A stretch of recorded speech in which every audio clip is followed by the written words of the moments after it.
राधे राधे प्यारे बच्चों, आज अपन पढ़ने वाले हैं क्लास 10th हिंदी। चैप्टर रहने वाला है आपका एक, जिसका नाम है सूरदास के पद। इसके इंपॉर्टेंट क्वेश्चन आंसर अपन ने पढ़ लिए हैं। अब बारी है इनके इंपॉर्टेंट एमसीक्यूज करने की। तो आइए स्टार्ट करते हैं। Class 10th Hindi board exam 2027 के लिए चैप्टर रहने वाला है बच्चों आपका एक, जिसका नाम है सूरदास के पद। Top 30 MCQs. ठीक है, तो आइए स्टार्ट करते हैं। तो देखो, बिल्कुल ध्यान से देखते हुए चलना है। बहुत ही सरल और इंपॉर्टेंट एमसीक्यूज हैं आपके बोर्ड एग्जाम 2027 के लिए। तो देखो, उद्धव को ब्रज किसने भेजा था, यानी कि ब्रज किसने भेजा था, तो वो भेजा था श्री कृष्ण ने। किसने भेजा था बच्चों? श्री कृष्ण ने। उद्धव ब्रज में किस उद्देश्य से आए थे, यानी कि जो क्या बच्चों उद्धव है वो ब्रज में किस उद्देश्य से आए थे? उद्देश्य से आए थे तो वो आए थे बच्चों योग का उपदेश देने के लिए। यानी कि वो क्या आए थे बच्चों? Option B is the right answer, योग का उपदेश देने के लिए। गोपियां किससे सबसे अधिक प्रेम करती है, यानी कि जो बच्चों गोपियां हैं ब्रज की, वो सबसे ज्यादा किससे प्रेम करती हैं? तो वो प्रेम करती हैं किससे? श्री कृष्ण से। ऊदो एमसीक्यू नंबर है आपका 4। ऊदो मन ना भाई 10-20 का अर्थ क्या है? तो इसका हो जाएगा option B is the right answer. क्या? मन एक ही है और कृष्ण में लगा है। यानी कि बच्चों मन एक ही है और वो भी किस में लगा है? श्री कृष्ण में लगा है।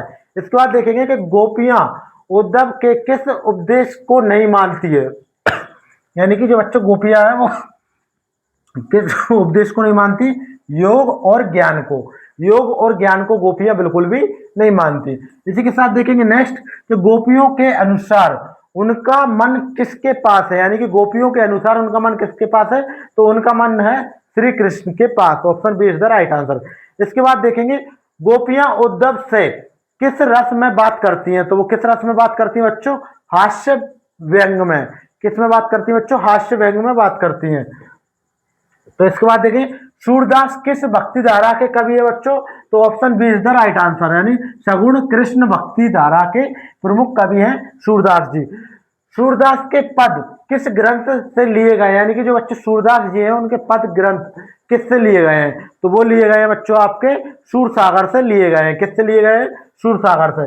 गोपियों का प्रेम कैसा है बच्चों? जो गोपियां हैं उनका प्रेम कैसा है? निष्काम और अन्यन। ठीक है, उद्धव किसके मित्र थे? तो वो थे बच्चों श्री कृष्ण के मित्र थे। इसी के साथ देखेंगे नेक्स्ट कि गोपियां किसका स्मरण करती रहती हैं? तो वो करती रहती है श्री कृष्ण का। नेक्स्ट देखेंगे उद्धव किसका संदेश लेकर आए थे? तो वो श्री कृष्ण का संदेश बच्चों लेकर आए थे।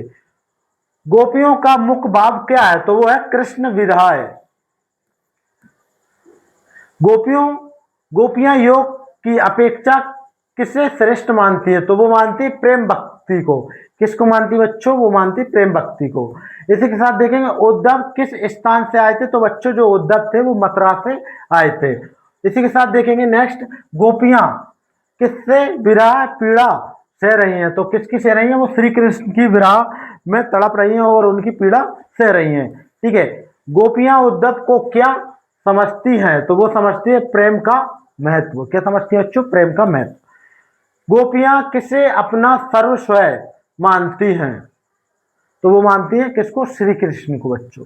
इसी के साथ देखेंगे नेक्स्ट कि उद्धव ने ज्ञान पर गोपियों के प्रतिक्रिया क्या है? तो वह अस्वीकार करती है। यानी कि जब उद्धव ने ज्ञान की बातें की तो जो गोपियां थी उन्होंने अस्वीकार की। ठीक है, इसी के साथ देखेंगे नेक्स्ट गोपियों के प्रेम की विशेषता क्या है बच्चों? तो वो है त्याग और समर्पण। यानी कि बच्चों जो गोपियां हैं उनका जो प्रेम है वो कहता है त्याग और समर्पण। गोपियां उद्धव को क्या संदेश देती हैं? तो वो संदेश देती हैं कि कृष्ण तक हमारा प्रेम पहुंचाना। किस तक? कृष्ण तक हमारा प्रेम पहुंचाना। सूरदास किस काल के कवि है? तो वो है बच्चों भक्ति काल के कवि हैं और भक्ति काल में भी किसके हैं? श्री कृष्ण के। सूरदास की भाषा कौन सी है बच्चों? तो वो है ब्रज भाषा। इसी के साथ देखेंगे नेक्स्ट गोपियां किसकी भक्ति का आदर्श प्रस्तुत करती हैं? तो वो करती हैं बच्चों किसका? श्री कृष्ण का। उद्धव का उपदेश किस पर आधारित है? तो वो है ज्ञान योग पर। किस पे बच्चों? ज्ञान योग पर। गोपियां किसे सबसे बड़ा साधन मानती हैं बच्चों? तो वो मानती है प्रेम भक्ति को सबसे बड़ा साधन मानती हैं और किसी को नहीं मानती। सूरदास ने किस भाव का सुंदर चित्रण किया है? तो वो वात्सल्य और मधुरय का सुंदर चित्रण किया है। गोपियां किसके बिना जीवन को व्यर्थ मानती हैं? तो वो मानती हैं श्री कृष्ण के बिना जो गोपियों का जीवन है वो व्यर्थ है। सूरदास के पद का मुख्य संदेश क्या है बच्चों? तो वो है सच्ची प्रेम, भक्ति, ज्ञान और योग से श्रेष्ठ। तो ये थे बच्चों आपके क्लास 10th हिंदी चैप्टर आपका है 1 जिसका नाम है सूरदास के पद, उसके मोस्ट इंपोर्टेंट 30 एमसीक्यूज। ठीक है, वीडियो अच्छी लगी तो वीडियो को लाइक करें, अगर चैनल पर नहीं हो तो चैनल को सब्सक्राइब करें, क्योंकि यहाँ पर मिलेंगे आपको सभी क्लासेस और सभी हिंदी के इंपॉर्टेंट एमसीक्यूज और क्वेश्चन आंसर। जब तक के लिए जय हिंद, जय भारत।